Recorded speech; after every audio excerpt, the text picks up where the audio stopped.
गौरव भाटिया जी, आप ही के साथ शुरू करते हैं, क्योंकि विपक्ष तो यही कह रहा है कि जब चुनाव सिर पर आ गए हैं और इसीलिए हम कह रहे हैं कि चुनाव जब बीच मझधार में, तब ऐसे में घिर गया है लालू परिवार। वो कह रहे हैं ये साजिश है उनके खिलाफ।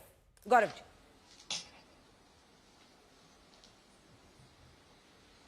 देखिए अंजना जी, एक आरोपी क्या कहता है, 5 बार दोष सिद्ध चारा घोटाले के सजा याफ्ता लालू प्रसाद यादव जो हेल्थ ग्राउंड पे बेल पे बाहर हैं, उनकी बात की विश्वसनीयता क्या होगी?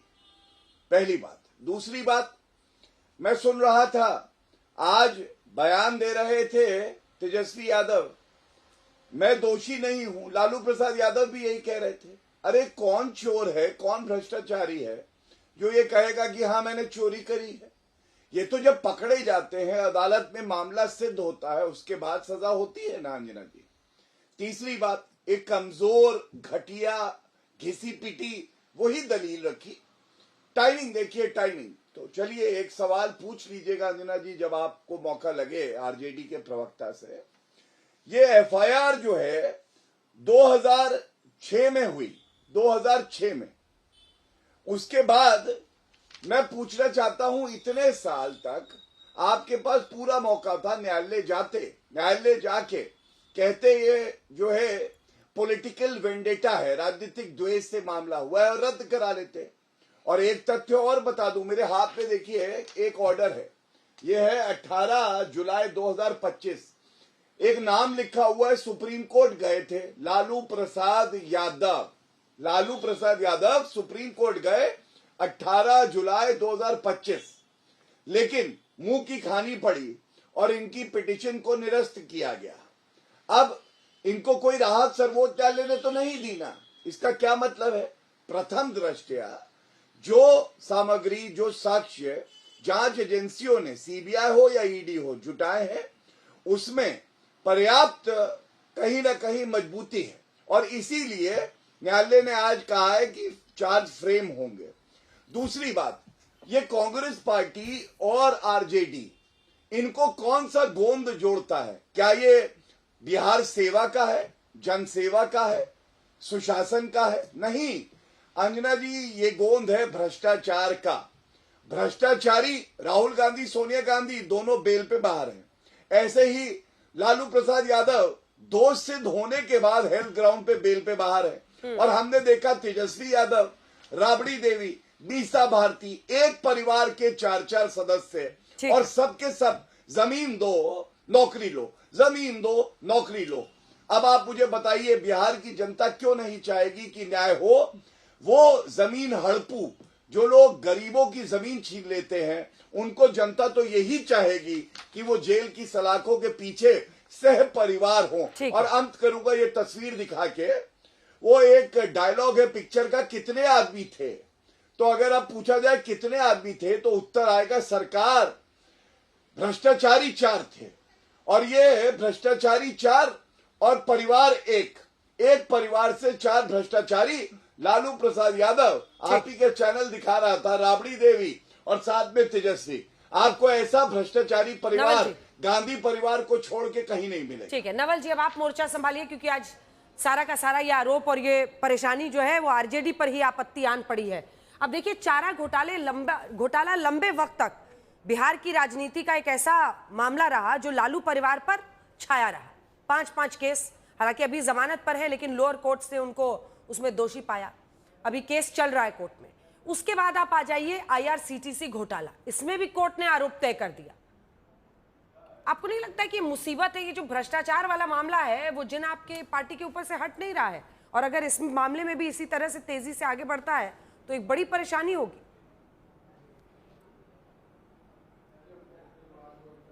अंजना जी, आपने तो देखा ही होगा कि अमित शाह जी बिहार में आके कह रहे हैं, खुलेआम धमकी दे रहे थे कि हम तुम्हें चुनाव लड़ने लायक नहीं छोड़ेंगे। तो आपको तो इंटेंशन पता चल ही गया होगा, पूरे देश को और खासकर बिहार को इंटेंशन पता चल गया है।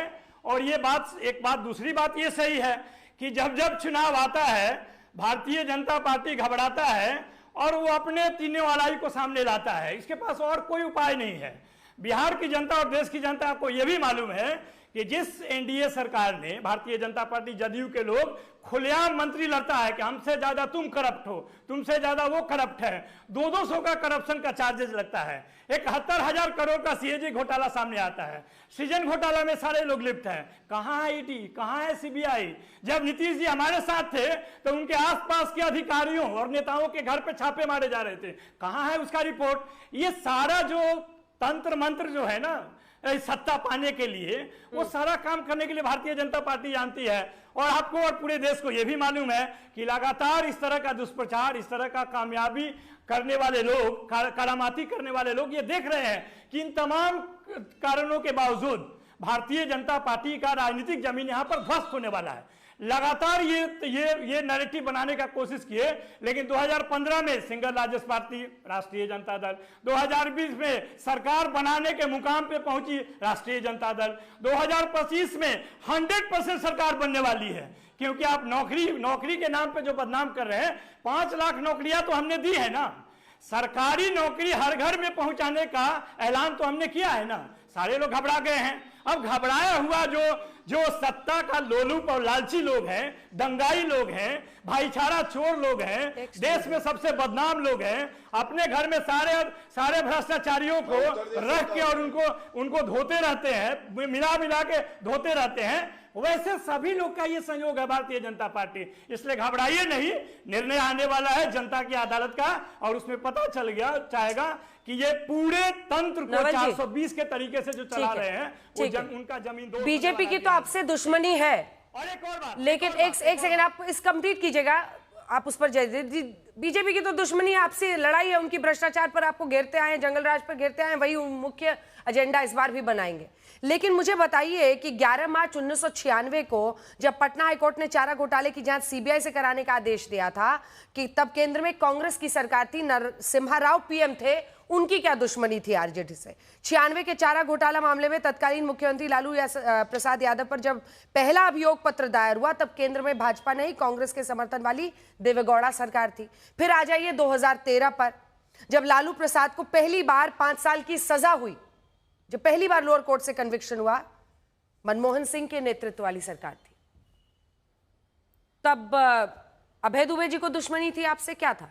देखिए बिल्कुल बिल्कुल।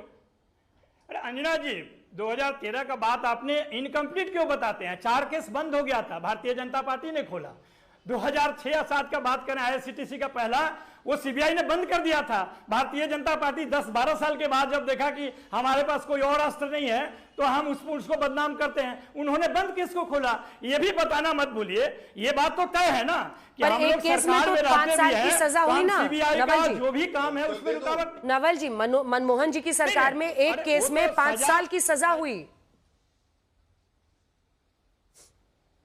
बिल्कुल, कहां कह रहे हैं, लेकिन डीए केस में भी सजा हुई थी, सुप्रीम कोर्ट में आ गए, बाइज्जत बरी हुए, इसमें भी हम जाते बाइज्जत बरी होते। आप 4 बंद को क्यों खोले? हमको जाने देते ना सुप्रीम कोर्ट में, हम बरी हो जाते, अभी भी हम बरी होंगे। एक सेकंड आ रही है, अभय दुबे जैसे एक छोटा सा रिएक्शन ले लीजिए। अभय दुबे जी, तब क्या था? क्योंकि हम 96 से लेकर पूरा चारा घोटाले का मामला दिखा रहे हैं, उस समय तो आप ही लोगों की सरकार थी, और 13 में जब कन्विक्शन हुआ 5 साल की सजा, तब भी बीजेपी नहीं मनमोहन जी की सरकार थी। तो आप लोग दुश्मन थे तब क्या? या फिर आप लोग भी चाहते हैं चूंकि महागठबंधन में साथ हैं तो आप अब ईमानदारी का सर्टिफिकेट देंगे बिना जांच के?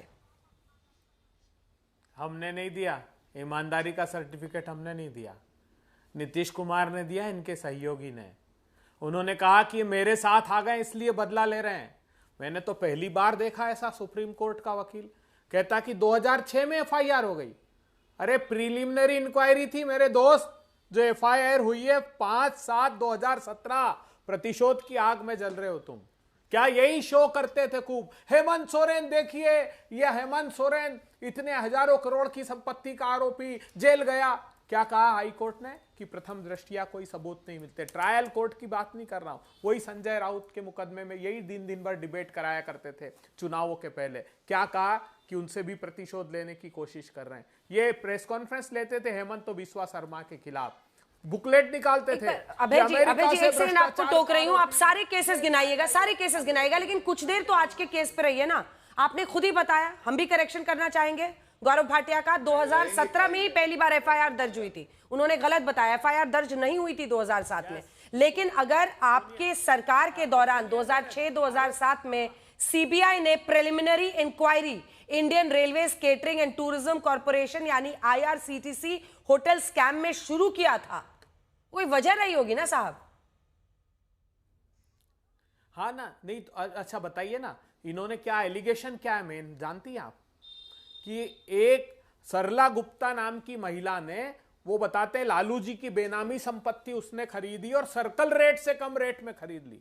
बोले 1,93,00,000 रुपए सर्कल रेट था और 1,47,00,000 में खरीद ली। अरे यही आरोप था अशोक चौधरी पर भी है। फिर बाद में पैसे दिए कि नहीं, उसने कर दिया क्या? ईडी सीबीआई आ गई क्या? मैं कह रहा हूं ना, जितने इन्होंने आरोप दिन दिन भर डिबेट करते थे, हसन मुंशरिफ पे करते थे, अजीत पवार पे, अजीत पवार पे तो ईडी ने प्रेस नोट इशू किया 1 जुलाई 2021 को। उसके बाद मुकदमे से दोनों अजीत पवार, सुनेत्रा पवार का नाम ही हटा दिया इन लोगों ने। चार्जशीट दाखिल की लेकिन उनका नाम नहीं है, एफआईआर में उनका नाम था। हर प्रकार का षड्यंत्र करते हैं, सत्ता की भूख में बिहार के खिलाफ प्रतिशोध में जल रहे हैं। आजाद भारत के इतिहास में पहली बार है कि फुटनोट में केग ने लिख दिया है कि 70,000 करोड़ रुपए, ऐसा प्रतीत होता है, गबन हो गए।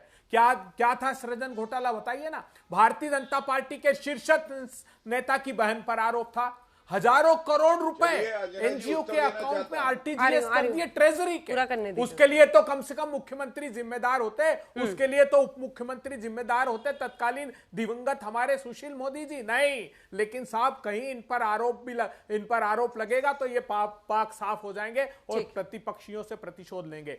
1,000 एकड़ जमीन 1 रुपए में अडानी को दी। क्या यह बात सही नहीं है कि टेंडर के 1 महीने बाद की कैबिनेट में निर्णय लिया कि 1 रुपए में देंगे? क्या यह बात सही नहीं है कि 2014 में फरवरी में कांग्रेस पार्टी ने बिहार सरकार के साथ उस पावर प्लांट का एग्रीमेंट किया था, उसको इन मोदी सरकार जी अब इन बातों का जवाब दीजिए, अब इन बातों का जवाब दीजिए। देखिए एक तो वो आपका करेक्शन कर दे, 2017 में एफआईआर दर्ज हुई थी, 7 में नहीं, 7 में लेकिन प्रिलिमिनरी इंक्वायरी सीबीआई की शुरू हो चुकी थी। मेरा आपसे प्रश्न यह है कि देखिए जितना होता है ना, जो सजगता, जो तत्परता इस वक्त दिखती है विपक्षी नेताओं के खिलाफ, वो अपने नेताओं के खिलाफ तो बिल्कुल नहीं दिखती है। इक्का दुक्का कोई नाम होगा जो अब आप कोट करके हमें सुना देंगे। सवाल यह है कि चुनाव जब सिर पर है, इस तरह से कार्रवाई तेजी से हो रही है, उसको लेकर विपक्ष सवाल पूछ रहा है। उनका कहना है कि आप जानबूझ के कर रहे हैं, उनको पॉलिटिकली डैमेज करने के लिए कर रहे हैं गौरव जी, और आपके पास जो जो आ जाते हैं वो सारे तो धुल ही जाते हैं। ठीक है ना नवल जी, एक लाइन का सवाल जोड़ लीजिए, फिर मुझे अनुप्रिया यादव के पास जाना है। रुक जाइए, एक लाइन सिर्फ नवल जी। नहीं देखिए एक सवाल है, एक सवाल देखिए, गौरव भाटिया वकील हैं कि नहीं ये पूरा देश जानता है, झूठ बोलने के लिए जरूर जाने जाते हैं। जो बेल मिला है आदरणीय लालू जी को, वो आधी सजा काटने के बाद मिला है, हेल्थ ग्राउंड पे नहीं मिला है। ये सब कहां से झूठ करके लाते हो? क्या नागपुर से? अब जवाब सुनिए, और आपसे मैं कह रही हूं कि आप प्रोफेसर हैं नहीं हैं, वो वकील हैं नहीं है, पर्सनल होइएगा तो फिर वो उस तरह की लड़ाई के लिए कहीं और जाइए, नेशनल टीवी पे मत आइए। आपने जो पॉइंट रेज किया है वो वैलिड है। गौरव जी जवाब दीजिए।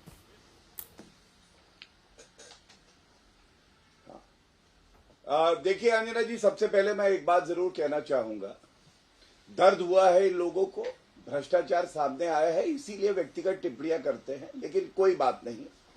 अगर ये अपना स्तर उठाएंगे और हम अगर गिराए भी तो तब भी हम लोग मिलेंगे नहीं, क्योंकि ये इतने ज्यादा गिरे हुए हैं, धसे हुए हैं। फिलहाल आपने एक बात कही और बड़ी जिम्मेदारी से मैं बताता हूं, जब हम चर्चाओं में आते हैं तो दर्शकों के लिए ऐसे शब्दों का प्रयोग करते हैं कि सार सही हो और बीच में ना बोले। अंजना जी इनको शांत कराइए, इनकी वॉल्यूम कम करिए, ये घटियापना केवल आरजेडी के गुंडे ही कर सकते हैं आपके चैनल पे। शांत कराइए इनको प्लीज, शांत कराइए। हाँ देखिए, मैं आपको बताता हूं, जब इंडियन पीनल कोड में या बीएनएस जो अब आया है, अगर कोई भी सूचना आती है तो सबसे पहले एफआईआर होती है, लेकिन जब सीबीआई जांच एजेंसी होती है तो सीबीआई मैनुअल कहती है प्रिलिमिनरी इंक्वायरी होगी, वहीं से जांच की शुरुआत होती है, तथ्य वहीं से खोजे जाते हैं, साक्ष्य इकट्ठे किए जाते हैं। तभी मैंने कहा कि जो है शुरुआत हुई थी 2006 में, आपने कहा वो एफआईआर नहीं प्रिलिमिनरी इंक्वायरी है, लेकिन तब भी सवाल यही आएगा 2006 से अगर प्रिलिमिनरी इंक्वायरी थी तो आप न्यायालय जाके उसको रद्द करा सकते थे। बाद में एफआईआर हुई, आप रद्द करा सकते थे लेकिन नहीं करा पाए। एक गलती। दूसरी बात, इसका उत्तर नहीं दिया है। ये मेरे हाथ में लालू प्रसाद यादव का ही बेल ऑर्डर है, समय समय पे इनको बेल दी गई, और मैं अगर आप कहेंगे तो अंश पढ़ दूंगा, हेल्थ ग्राउंड्स पे बेल मिली। आज ये सवाल उठता है, जिस दोषित व्यक्ति को हेल्थ ग्राउंड पे बेल मिली वो बाहर निकल के क्या कर रहा है? गवाहों को डराता है, भ्रष्टाचार को आगे बढ़ाता है। और तीसरी बात मैं जो कहना चाहता हूं, अभी कह रहे थे बीजेपी घबराता है। अरे बीजेपी नहीं घबराता है, पूरा यादव परिवार जेल जाता है, ऐसा दिखाई दे रहा है। और क्यों? आप देखिए अनियमितताएं क्या है, मैं आपको बता दूं। जल्दी ये जो जमीनें लेके नौकरी दी गई, एडवर्टाइजमेंट नहीं दिया गया, अनियमितता नंबर 1। 2, जो प्लॉट्स के नाम है वो सारे यादव परिवार के सदस्यों के नाम है, राबड़ी, मीसा। तीसरा, ये जो प्लॉट्स का पेमेंट हुआ बहुत कम, लेकिन कैश में किया गया। चौथा, 3 दिन के अंदर नौकरी दे दी गई, 3 दिन के अंदर नौकरी दी गई बिना इश्तिहार के, और सर्कल रेट से कम इसका रेट था। 5 अनियमितता मैंने बताई। अगर दम हो इधर उधर भागने की बजाय जो मैंने प्रश्न उठाए हैं उस पर उत्तर दो और अंत करूंगा। आप बीजेपी की बात कर रही थी, आप मुझे ये बताइए, हम ईमानदार हैं, ये हमारी गलती है अंजना जी? आप कहती है बीजेपी के नेता पे सीबीआई ईडी जांच नहीं करती है, मतलब हम अपने नेताओं से कहें भ्रष्टाचार करो जिससे कि बराबर के नेता कांग्रेस और आरजेडी के हों और बीजेपी के। दूसरी बात, कांग्रेस की भी सरकार रही, नेताओं के नाम बताइए, किसने प्रताड़ित किया? लालू प्रसाद यादव पे मुकदमा, कांग्रेस की सरकार। मुलायम सिंह यादव पे मुकदमा, कांग्रेस की सरकार। 5 केसेस हैं और पांचों में ही हम अपने दर्शकों को बता देते हैं जितने केसेस हैं, और उनकी डिटेल्स वाला जो है एक बार दिखा दीजिए पांचों का। लेकिन अनुप्रिया यादव जी, अब ये सवाल बनता है ना कि अब जब डेट्स का अनाउंसमेंट भी हो गया है कि भाई इस तारीख को है, टाइमिंग पर प्रश्न तो पूछे ही जाएंगे। और अभय जी सही कह रहे थे, जब एक वक्त पर आपने उनके साथ सरकार बना ली थी तो नीतीश बाबू ही कहते थे कि देखो हमारी तरफ आ गया इसलिए उसको टारगेट कर रहे हैं, क्लीन चिट दे रहे थे सीएम साहब। अंजना जी, पहले मैं ये कांग्रेस और आरजेडी के प्रवक्ता को कहूंगी कि जिस तरह की दलील वो पेश कर रहे हैं और यहाँ जनता के बीच में ये साबित करने का प्रयास करें कि बिल्कुल भी ये साफ सुथरे सभी के लोग हैं, इन्होंने कोई भ्रष्टाचार नहीं किया है, तो इसकी दलील को क्यों नहीं पेश करते हैं और कोर्ट को संतुष्ट क्यों नहीं कर पाते हैं कि आप अपराधी नहीं है? आज ये लगातार जनता के बीच में जाकर करके विपक्ष का चोला ओढ़ करके या अपने आप को बचाने का जो प्रयास करते हैं और नैरेटिव बनाते हैं कि देखिए जब इलेक्शन आता है तो इस पे हमारे ऊपर आरोप लगते हैं। अंजना जी, हमने भी बीजेपी का हम एनडीए गठबंधन से बाहर रहे हैं, ऐसा आरोप हमारे नेता पे क्यों नहीं लगता है? ऐसी आक्षेप हमारे नेता पे क्यों नहीं होता है? और मैं फिर भी कहती हूँ कि अगर कोई साक्ष्य आपके पास में है जिसका इन्होंने जिक्र किया है तो जाइए ना, कोर्ट मना थोड़ी कोई किया है। अब बहुत मुझे ये भी होता है अंजना जी, ये तो सरकारी संस्थानों के साथ साथ यह कोर्ट को भी नहीं छोड़ते हैं कि में इनके ऊपर अगर किसी तरह के आरोप सिद्ध होते हैं तो ये कहते हैं कि कोर्ट जो है हमारे पक्ष में नहीं कर रहे और सत्ता पक्ष की बात सुन रही है। और आज का जो डेट था अंजना जी, ये कोई इलेक्शन अनाउंसमेंट के बाद डेट तो नहीं आई है। इस डेट के बारे में पूरे बिहार की जनता और देश की जनता को पता था कि 13 तारीख को 13 अक्टूबर को सुनवाई होनी है। अब ये दलील वहां पेश नहीं कर पाए, इसमें हमारी गलती क्या है? अब हमारे एक नेता ने कभी जानवर के चारों को नहीं खाया तो उसमें हमारी गलती क्या है? अब हमारे नेता ने, जिसकी बात नवल किशोर जी कहते हैं बार बार कि 17 महीने की सरकार में आदरणीय मुख्यमंत्री नीतीश कुमार जी के नेतृत्व में 5 लाख नौकरी दी, हमने तो उस नौकरी के बदले जमीन नहीं ली, इसमें गलती हमारी क्या है? आप गलती भी कीजिए और आर्थिक अपराधी आपको घोषित भी नहीं की जाए, कब तक आप विपक्ष के एक नेता के रूप में अपने आपको इस तरह से एक आडम्बर बनाने का प्रयास कीजिएगा कि हम विपक्ष में है साहब तो इसलिए हमारे ऊपर आरोप लगता है। नीतीश कुमार जी ने जब जिस संदर्भ में बातें कही हैं, मैं तो कहती हूँ कि नीतीश कुमार जी ने पहले भी कहा है कि हम किसी को बचाते हैं ना फंसाते हैं, अगर आरोपी नहीं है तो सिद्ध कर दीजिए। दूसरी बात, मुझे ये लगता है कि जमीन के बारे में अभी नवल जी यहाँ बहुत अच्छे से आपके सवालों को गोल कर गए और बताने लगे कि हम तो बिहार में नौकरी देने की बात कर रहे हैं इसलिए इस तरह की कार्रवाई हो रही है। तो आपने ये क्यों नहीं बताया कि आपकी जब उम्र कम थी आदरणीय तेजस्वी यादव जी, तब से आप अपने पिता के जो कहेंगे अपराधों के संरक्षण में आप संपत्ति ले रहे थे, लेकिन आपने यह नहीं बताया कि बिहार की जनता को आने वाले समय में आप इसी तरह का आप करेंगे अगर जनता आपको बुलाती है। बिहार की जनता जानती है कि ऐसे जो फरेबी है, ऐसे जो लालची है, जो बिहार की संपत्ति को अपनी संपत्ति समझते हो, वैसे लोगों को पुनः बिहार की जनता नहीं बुलाने जा रही है।